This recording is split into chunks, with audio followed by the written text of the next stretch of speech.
Latest episode দেখুন একদম add free.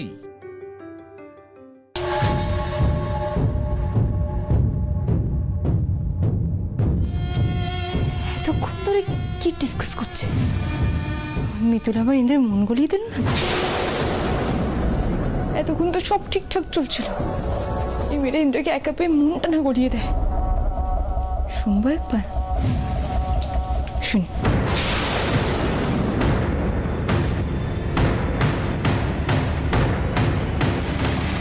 সব বিষয় আপনার যে যা খুশি তাই করুন, আমি কোনো কথা শুনবো না। আপনি আমার কথা যা খুশি তাই করুন।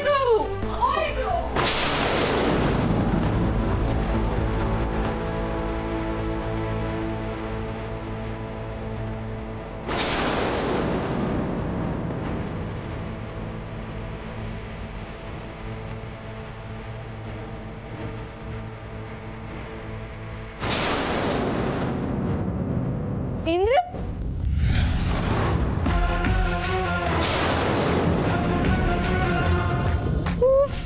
খেলাটা যে এত তাড়াতাড়ি আমার হাতের মুঠোয় চলে আসবে ভাবতেই পারিনি। বল এখন আমার কোর্টে।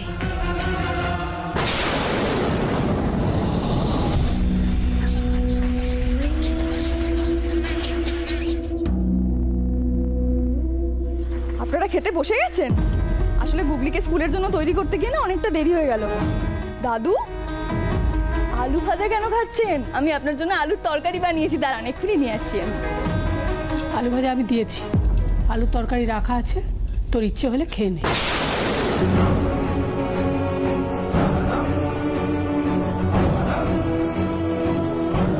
কিন্তু দাদু, আপনি তো আলুর তরকারি খেতে ভালোবাসেন না, সেই জন্যই বানিয়েছি আমি। সব ভালোবাসা যে একই রকম হবে তার তো কোনো মানে নেই মিতু।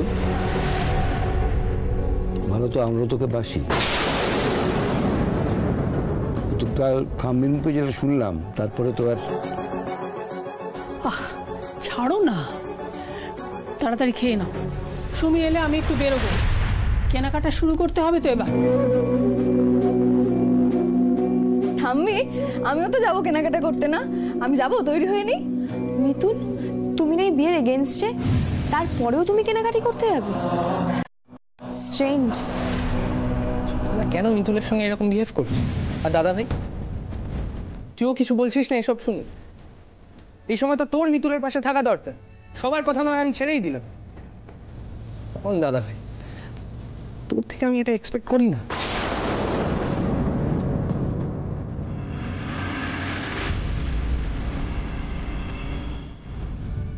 মানে অ্যাক্টিং? হ্যাঁ হ্যাঁ, অ্যাক্টিং। আপনাকে অ্যাক্টিং করতে হবে সবার সামনে, মানে বিশেষ করে অনুরাধাদির সামনে আপনাকে এমন একটা ভান করতে হবে যেন অনুরাধাদি ভাবে আপনি এই ব্যাপারে আমার বিরুদ্ধে আছেন। বাড়ির প্রত্যেকে যেরকম আমার উপর রেগে আছে, আপনিও সেরকম আমার উপর রেগে আছেন। মানে কেন? দেখুন, সবটা এখন আমি আপনাকে খুলে বলতে পারবো না। আপনি শুধু এইটুকু বুঝুন যে কিছু লোককে গাছে তুলে আমার মই কাটতে ভীষণ ভালো লাগে, আর কলি দিদির বিষয়টার জন্য এটা খুব জরুরি। কেউ যদি জানতে পারে আপনি আমার পাশে আছেন, তাহলে অন্য সমস্যা আসতে পারে। তা এটাই সবার বোঝা দরকার যে আপনি আমার বিরুদ্ধে আছেন, আপনি আমার পাশে নেই। আমি কাউকে জানতে দিতে চাই না এই লড়াইটায় ইন্দ্রবাবু আমার পাশে আছেন। সবাই জানুক এই লড়াইটাতে আমি একা। তাই ইন্দ্রবাবুকেও আমি ইচ্ছে করে খোলসা করে কিছু বলিনি। কিরে, কিচ্ছু বলবি না? তুই চুপ করে থাকবি এরকম? শুভ, অনেক কিছুর উত্তর দেওয়া সম্ভব হয় না। কোথায় যাচ্ছেন আপনি? খাবারটা খাবেন না? না, ইচ্ছে নেই। দাদু ভাই, দাদু ভাই কোথায়? আরে ছাড়ো না, দাদু ভাই ছাড়ো ছাড়ো। ওর যা মনের অবস্থা সেটা আমি বুঝতে পারছি। ওই দেখো, আমি কথা বলতে বারণ করেছি, রাগ দেখাতে বারণ করেছি, আপনি না খেয়ে বেরিয়ে গেলেন। ইন্দ্র আর মিতুলের মধ্যে ভালোই ফাটল ধরেছে দেখছি। নিজের পায়ে নিজেই কুড়ুল মেরেছে মিতুল, আর আমার রাস্তাটাও ক্লিয়ার করে দিয়েছে। বাহ, মা, ও মা, একবার এদিকটায় শোনো তো। হ্যাঁ, কি রে, কি বলছিস? ও মা, বলছি কি বেরোনোর কোনো দরকার নেই, ওই শাড়ির লোক আর গয়নার লোককে এখানেই আসতে বলে দিয়েছি। ও, এখানেই আসতে বলেছিস? হ্যাঁ, তা না তো কি করব বলো তো, বেরোতে গেলে তো 1 ঘন্টা হাতে সময় নিয়ে বেরোতে হবে, তার মধ্যে রাস্তায় যা জ্যাম থাকে, আর একটা তো কাজ নয়, 1000টা কাজ থাকে, সব দিকটা আমাকেই সামলাতে হচ্ছে। দেখো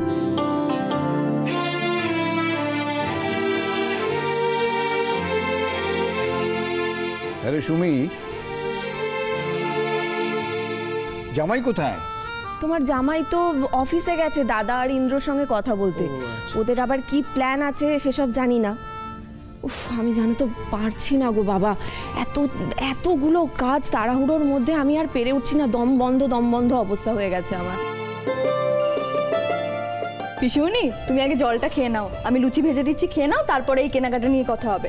কলি দিদি, তুমিও বসে দাও, বুঝলে? না রে মিতুল, এসবের কোনো দরকার নেই।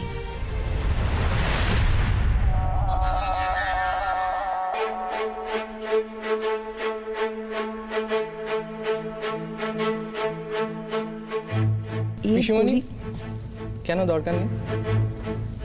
এই ব্যাপারটা কাল থেকে চলছে। কালকের পর মিতুল তোমাদের সবার চোখে এতটাই পর হয়ে গেল যে কলির বিয়ের আলোচনাতেও তোমরা ওকে রাখছো না। শুভ দাদা, থাক না। না, কেন থাকবে? কেন থাকবে? আমি শুধু মাঝে মাঝে ভাবি যে মানুষ এতটা স্বার্থপর কিভাবে হতে পারে। শুভ, সব ব্যাপারে কথা না বলাই ভালো। মিতুল যা করেছে, আমি চাই না আমার নাতি হয়ে তুমি ওর এই কাজটাকে সাপোর্ট করো। দাদু, দাদু, আপনি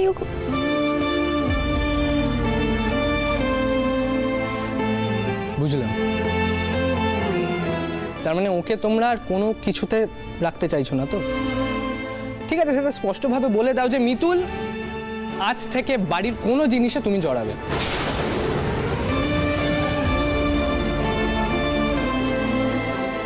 ব্যাস, এটাই তো। এত ইগনোর করার কি আছে আমি বুঝতে পারছি না কথাটা। ঠিক বলেছিস শুভ।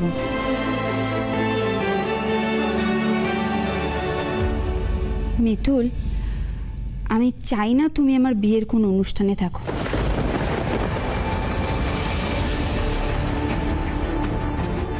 আমার এসব আর ভালো লাগছে না গো। কলি দিদি, এই বিয়েটা নিয়ে মিতুলের কেন এত সমস্যা হচ্ছে কে জানে। ভালোই তো হবে বিয়েটা হয়ে গেল। কি বলছিস কলি এটা? মিতুলকে তুই কলি, তুই এরকম ভাবে বদলে যেতে পারলি? পারলাম শুভ, বদলাতে পারলাম।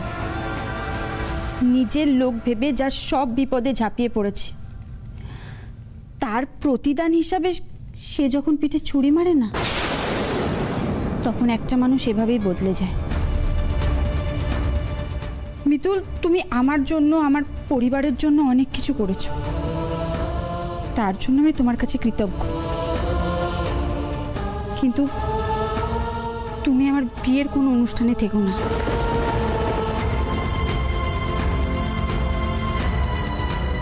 মা, আমি তোমাকে এর আগেও বলেছি যে মিতুল আমার বিয়ের কোনো অনুষ্ঠানে যেন না থাকে,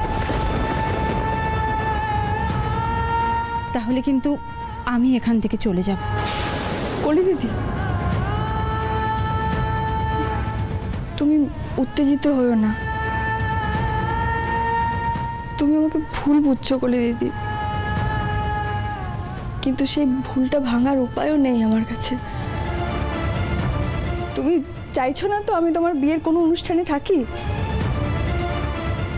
বেশ, তুমি একদম চিন্তা করো না, আমি এসবের মধ্যে একদম থাকবো না। হ্যাঁ, আমি এক্ষুনি সরে যাচ্ছি। তাও তাও তুমি চলে যেও না, আমি সরে যাচ্ছি এক্ষুনি।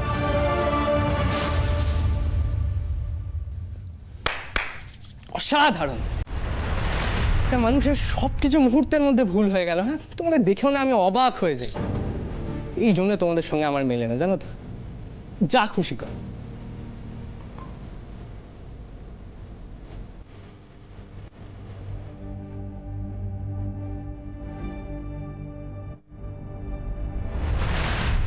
আচ্ছা বাবা, এভাবে চুপ করে থেকে কিন্তু কোনো লাভ হবে না। কলি, তোর প্ল্যানটা কি বলতো? আর পিসিমণি, তুমি কিন্তু আমাকে বলো প্ল্যানটা, আমি কিন্তু লিস্টটা করব। আসতে পারি? ও ও হ্যাঁ হ্যাঁ, আসুন আসুন। আসতে কোনো সমস্যা হয়নি তো? আরে না না, আসুন আসুন আসুন, বসুন। কলি আয়। তোমরা এগুলো দেখো, আমি যাই। বসুন বসুন। মা, এদিকে এসো। কি এনেছেন দাদা, দেখান।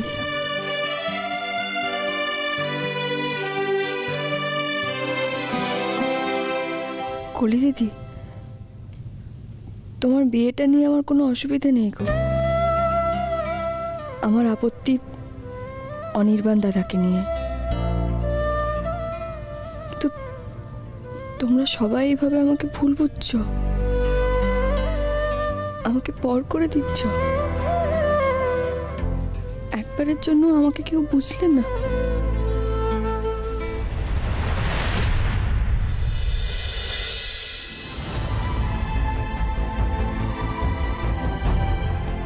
আমি মনে হয় ভুল সময় চলে এসেছি। ঠিক আছে।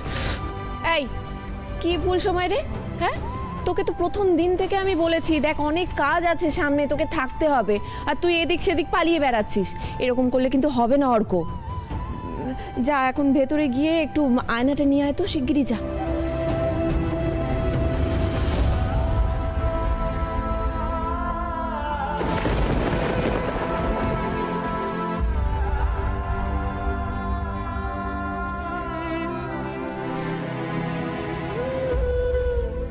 মিতুল এইভাবে দূরে দাঁড়িয়ে রয়েছে কেন? ওর চোখ মুখটা কেমন যেন লাগছে। না, সবার সামনে জিজ্ঞেস করাটা ঠিক হবে না।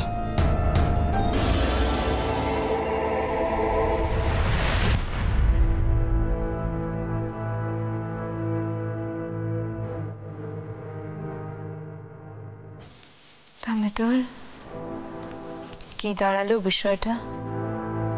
বিষয়টা দাঁড়ালো যে শুধু ইন্দ্র তোমাকে বউ বলে মানে না সেটা নয়, এই বাড়ির কেউ আর তোমাকে এই বাড়ির বউ হিসেবে মানছে না। কি অবস্থা! শুধুমাত্র সম্পত্তির লোভে তুমি কলির সাথে এত বড় শত্রুতা করতে পারো?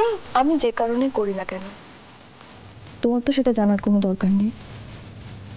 তুমি যেটা নিয়ে খুশি হচ্ছ সেটা নিয়ে খুশি হও। কেন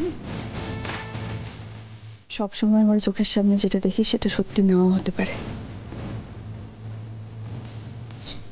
এখনো এত বড় বড় কথা বলবে তুমি? হ্যাঁ, এত দিমাগ কোথায় রাখো বলো তো তুমি? আনতে হবে, দম আছে তোমার।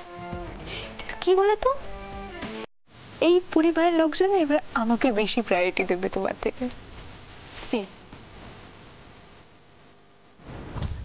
আচ্ছা, আমি ভাবছি যে তোমাদের সাথে কেনাকাটা আমিও থাকি। না না, তার দরকার কি, আমরা তো আছি। না না অনুরাধা, আমরা তো মা থাক না। অনুরাধাদি তো অনিদার বন্ধু, অনুরাধাদি বলতে পারবে অনিদার কি পছন্দ কি অপছন্দ। তুমি বরঞ্চ এখানেই থাকো।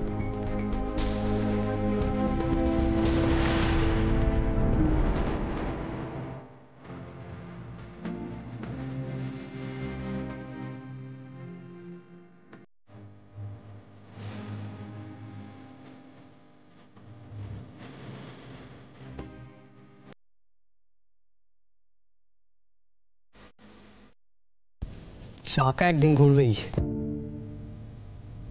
সেদিন সবাই বুঝতে পারবে তুমি ভুল না। কিন্তু আমার একটা জিনিস ভেবে খুব ভয় লাগছে, সেটা হলো সেদিন কুলির কষ্টটা বেড়ে যাবে না তো? যাক, মিতুল আমি আসছি, আমার অফিসে যেতে হবে।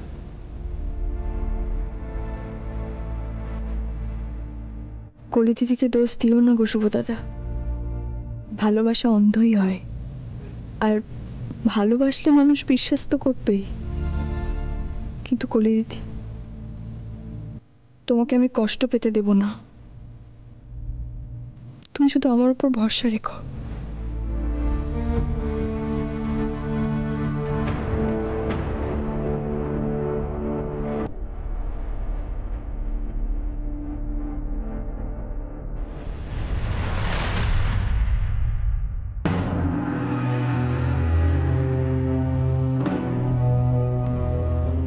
হ্যালো ইন্দ্রবাবু, আপনি বাইরে আছেন তো? এখন কিন্তু আমরা বেরোবো। আমি পেছনের দরজা দিয়ে আসছি।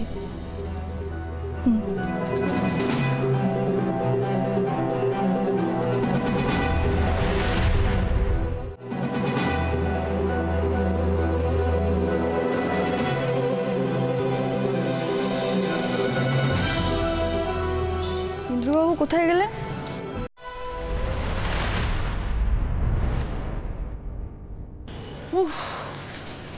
ভয় পেয়ে গেছিলাম। ভয় পাওয়া কি আছে?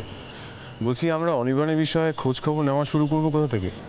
আপনি পিসেমশাইয়ের কাছ থেকে জেনেছিলেন অনির্বাণ দাদা কোন কলেজে পড়তো, কি বৃত্তান্ত? হ্যাঁ। ও, তার মানে আপনি মেডিকেল কলেজ থেকে শুরু করতে চাইছেন, তাই তো? হ্যাঁ, ওখানেই সব খোঁজ খবর পাওয়া যাবে। চলুন চলুন।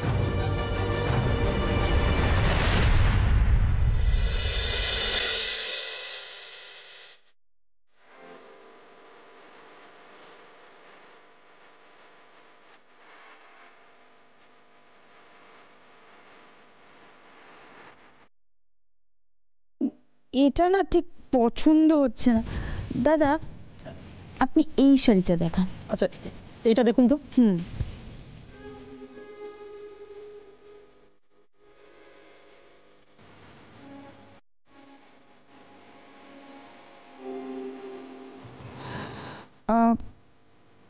এটাও খুব একটা পছন্দ হলো না। ঠিক আছে, এইটা দেখুন। আচ্ছা সেদিন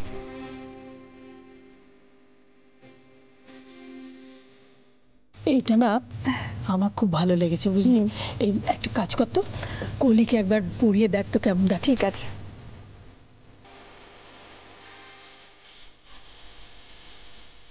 ও মা, বলছি আগে শাড়িটা দেখো না, তারপর গয়না দেখবে, ম্যাচিং ম্যাচিং হয়ে যাবে।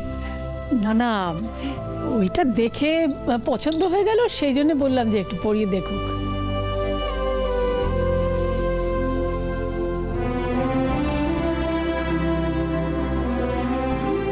হ্যাঁ কলি, তোমাকে না বেশ মানাচ্ছে। সত্যি খুব ভালো দেখাচ্ছে, এত মানিয়েছে।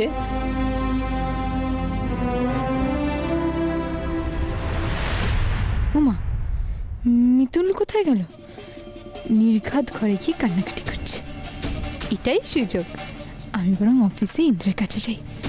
ওকেও তো আমাকে সামলাতে হবে, তাই না?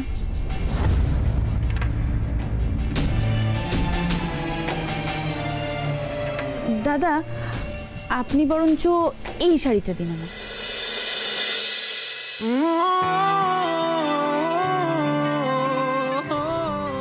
কিরে অর্ক, চুপ করে দাঁড়িয়ে আছিস যে, বল কিছু।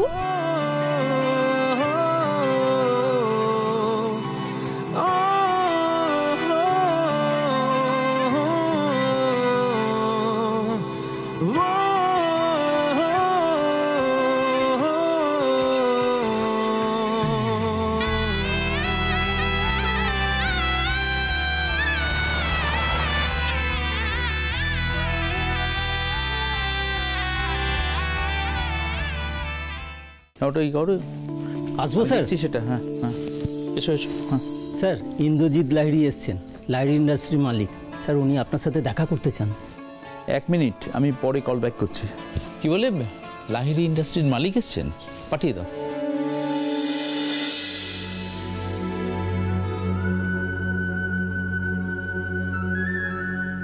Come in sir. আসুন আসুন, প্লিজ বসুন।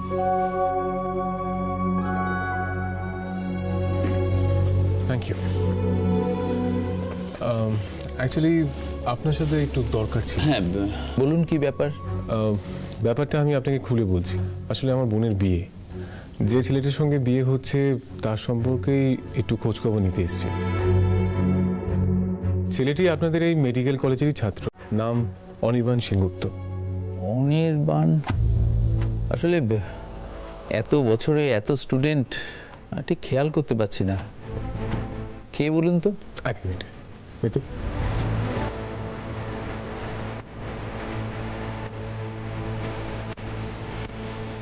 এই যে। ও, এই অনির্বাণ? ওরে বাবা, এর সাথে আপনার বোনের সম্বন্ধ ঠিক করেছেন? কেন স্যার, আপনি হঠাৎ এইভাবে বলছেন? আসলে ও তো কলেজে থাকাকালীনই খুব বলিয়ে কইয়েছিল, কথার জালে জড়িয়ে প্রফেসরদের পর্যন্ত বোকা বানিয়ে দিত। না, স্টুডেন্ট খুব একটা ভালো ছিল না, তার উপর আবার ওই স্কলারশিপের পরীক্ষাটাও দেয়নি। মানে স্কলারশিপের পরীক্ষা দেয়নি? পরীক্ষাটা তো দেয়নি, বরং কিছুদিন বাদে শুনতে পেলাম ও নাকি বিদেশে যাচ্ছে হায়ার স্টাডিজ করতে। আমরা তো সব অবাক। মানে এতে অবাক হওয়ার কি আছে স্যার? কারণ যে ছেলে এতকাল কলেজে প্রফেসরদের বলে গেল যে আমি খুব গরিব, আমার পড়ার সব খরচ আপনারা মুকুব করে দিন, সে নিজের খরচে বিদেশে যাচ্ছে। শুনুন, আমার তো মনে হচ্ছে খুব ভালো করে খোঁজ খবর নিয়ে তবে আপনার বোনের বিয়ে দেবেন। আমি জানতাম মিতুল বলেছে মানে একটা কোনো গন্ডগোল থাকবেই, কিন্তু সেটা যে এত বড় রকমের হতে পারে এটা তো আমি ভাবতে পারছি না। মোট কথা এটা আমার কাছে পরিষ্কার, অনির্বাণ মোটেই সুবিধার ছেলে নয়।